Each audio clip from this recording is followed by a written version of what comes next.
Hey moms, welcome to the Motherhood Corner, your go-to spot for all things mommy.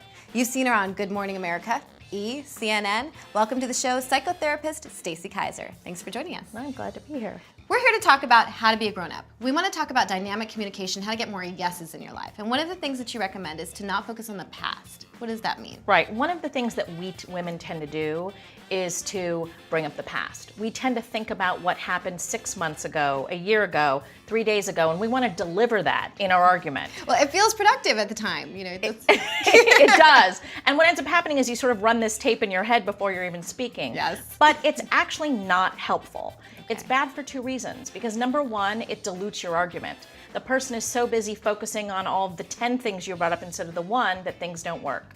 And secondly, what it tends to do is it makes it really hard for you to get your point across. You want to get yourself heard, and getting heard, the easiest way is to bring up one thing. Okay, and you also say keep yourself and others in check. What does that mean? What that means is don't let any communications really escalate.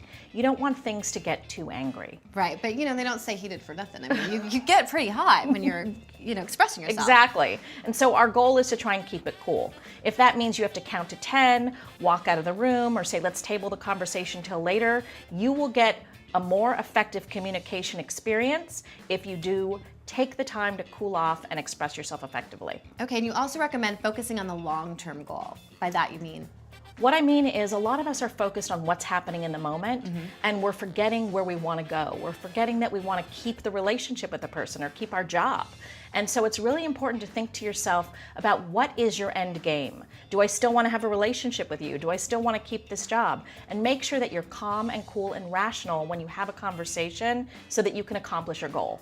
Great advice from Stacy Kaiser. And if you want more of her great tips, pick up her book, How to Be a Grown-Up. I've read it. I highly recommend it. I'm Bettina, your host, and remember, there's no way to be a perfect mom, but there are a million ways to be a good one. We'll see you next time.